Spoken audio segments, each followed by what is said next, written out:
While Quentin Tarantino is still working on his 10th and supposedly last film, we are still in the dark as to what Tarantino's last film will be after the cancellation of the long suspected The Movie Critic.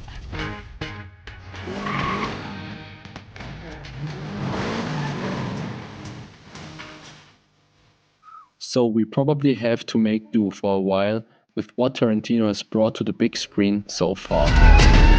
Hear your name. Mr. Brown. Mr. White.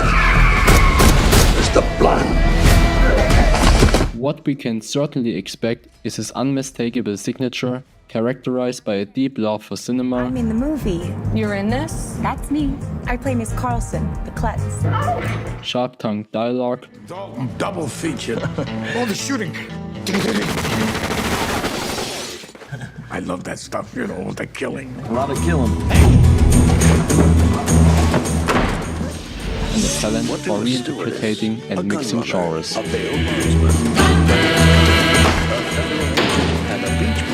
Looking at Kill Bill, especially Part 2, and the rest of his filmography, Tarantino's affinity for Western is striking.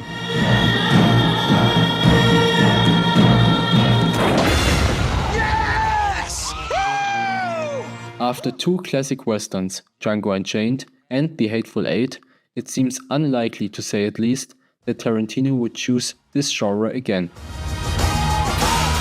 Especially because there's another film in Tarantino's filmography that, at second glance, or if you listen carefully, has the western genre in it. I'm talking about Inglorious Bastards. I'm putting together a special team. We're gonna be doing one thing and one thing only. Killing Nazis. Sound good? Yes, sir! From the very first minute, Inglorious Bastards calls to be a classic Italian western. However, instead of showing us the vast landscapes of the American West, Tarantino transports us to a Nazi-occupied France and unfolds the story of revenge, deception, and brutal justice introduced by the unmistakable score of the godfather of the Italo-Western music, Ennio Morricone.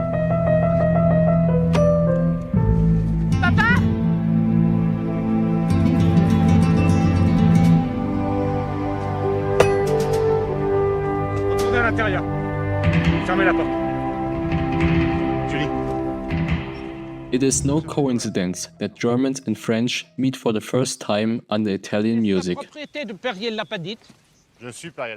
Cultures collide, fundamentally different views on the world and attitudes to life, incompatible divided.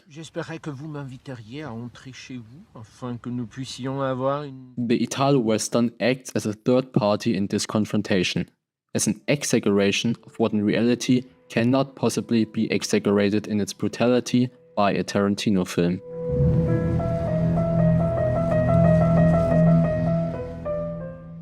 The music falls silent, and German discipline meets French resignation.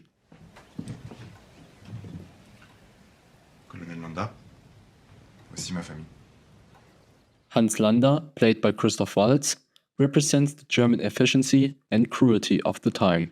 Monsieur Lapidite, are you aware of the nickname the people of France have given me?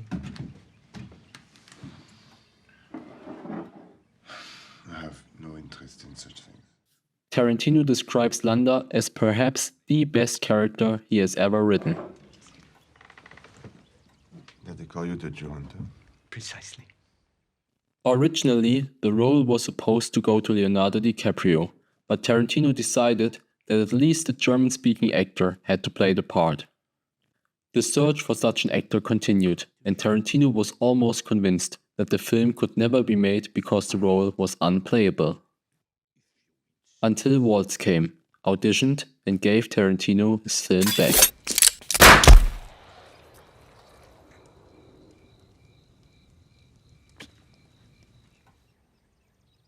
May I smoke my pipe as well? Landa, who is characterized by Tarantino as a detective in the manner of Sherlock Holmes, is imbued with a threatening authority in a seemingly polite manner that accompanies each of his investigative steps. From their first encounter, This portrayal of bureaucratic brutality stands in stark contrast to the farmer Lapadite, whom he visits on his farm and who embodies the French population. 4 Jewish families in this area, all dairy farmers like yourself. Exhausted, conformist, and yet inwardly rebellious. Family will cease to be harassed in any way by the German military during the rest of our occupation of your country. Tarantino plays with cultural stereotypes and expectations.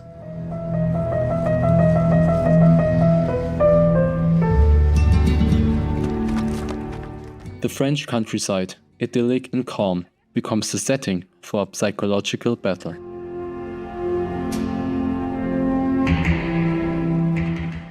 Landa enters the scene with dazzling politeness imbued with astute foresight. Every gesture and every word are carefully calculated. Mademoiselle, à votre service. Les rumeurs qui circulent dans le village au sujet de votre famille sont tout à fait fondées. Monsieur Lapadite, vos filles sont toutes plus jolies les unes que les autres. His mastery of the French language and his polite manner at the beginning contrast clearly with the threat he embodies for the Führer, but also secretly for Lapadite. So, Monsieur Lapadite, what rumors have you heard regarding the Dreyfuses? Again, this is just a rumor, but we heard the Dreyfuses. Everything studied, everything planned, everything calculated, in order to reveal the double bottom of his intentions with a request for hospitality and a symbolic drink. Merci.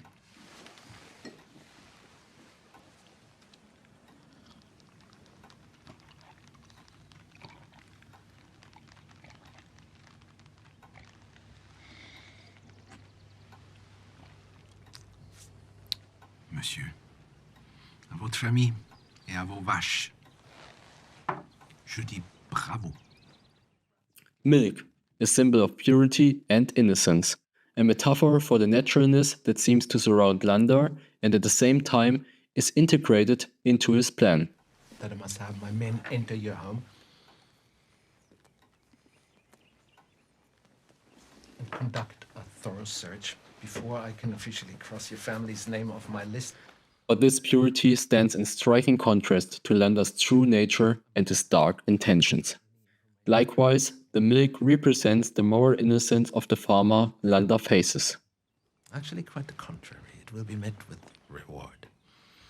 And that reward will be your family will cease to be harassed in any way by the German military during the rest of our occupation of your country. Marred by the fact that the farmer lies to protect human life, the milk becomes a symbol of the complex morality of the situation, in which outward purity and inner conflict wrestle with each other. And if there are any irregularities to be found, rest assured there will be. That is unless you have something to tell me that makes the conducting of a search unnecessary. This duality is masterfully prepared by Tarantino and already worked out in detail in the screenplay. Cows, calmly grazing and seemingly uninvolved, are silent witnesses to the looming threat and contribute to the dual symbolism. They reflect the apparent harmony that is disturbed by Landa's presence. Est-ce la propriété de Perrier Lapadite? Tarantino knows how to convey deeper meanings through small details in the composition of the image. Wie viele Gläser? 5. Für mich nicht. Ich mag Scotch, Scotch mag mich nicht.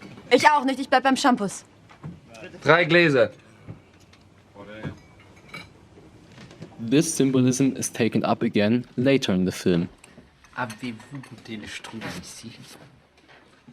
Landa's play with the thyme and the cream in the apple pie scene show his deep awareness of who is sitting in front of him. Comment se fait-il que le jeune soldat et vous ayez fait connaissance? Oui. 2 strudels. Un pour moi et un pour la demoiselle. Pour moi, un café serré. Et pour la demoiselle, un verre de lait. The cream, as a further development of milk, maximizes his sadistic pleasure in the agonizing uncertainty and the psychological game he plays with her and with us in every passing second.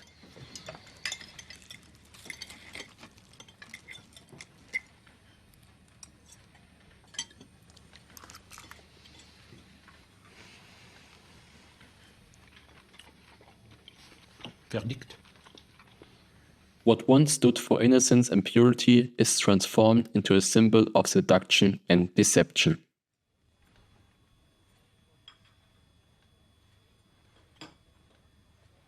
Mais maintenant, sur ma vie, impossible de m'en souvenir. Enfin, bon, ce ne devait pas être important. The supposed idyll in the farmhouse, reinforced by the highly symbolic milk, subtly prepares us for the unavoidable moment of revelation. You're sheltering enemies of the state, are you not?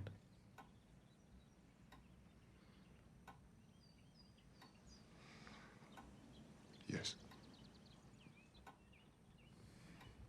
You're sheltering them underneath your floorboards, aren't you?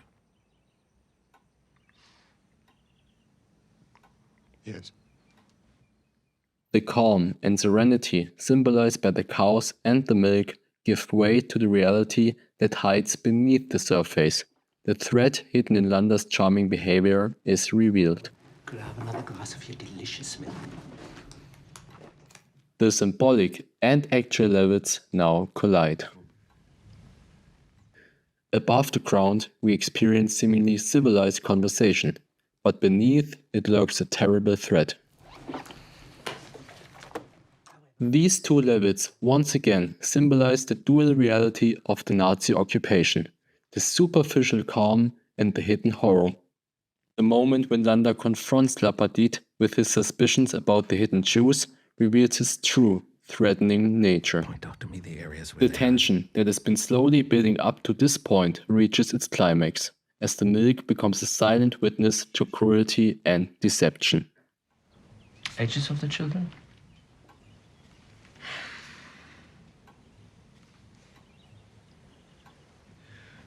Amos was 9 or 10. The camera slowly moves below the floor and reveals the cruel fate of the hidden family. This does not happen at the end of the scene, but already earlier. Tarantino skillfully uses Hitchcock's theory here. The viewer is not surprised at the end, but carries the entire tension through the scene. Suspense over surprise. And Shoshana? And Shoshana was 18 or 19. I'm not really sure. From this point onwards, we experience the scene from two perspectives. Above the ground, where the apparent normality prevails, and below the ground, where the real drama takes place. The duality intensifies the tension for every second of the scene.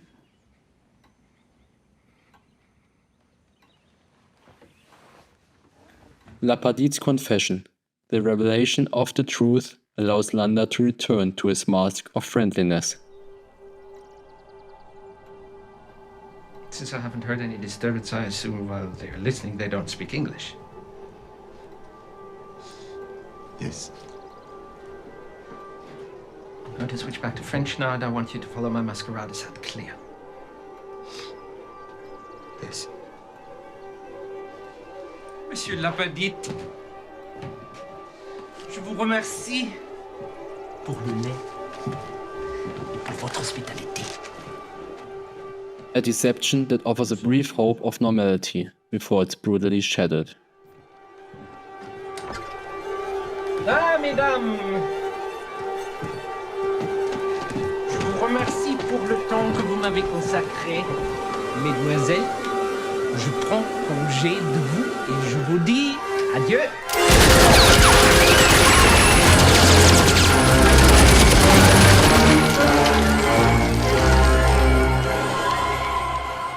The contrast between his fake friendliness and his sudden brutality, in typical Tarantino style, once again empathizes the ruthless calculation and sadistic pleasure of the time period.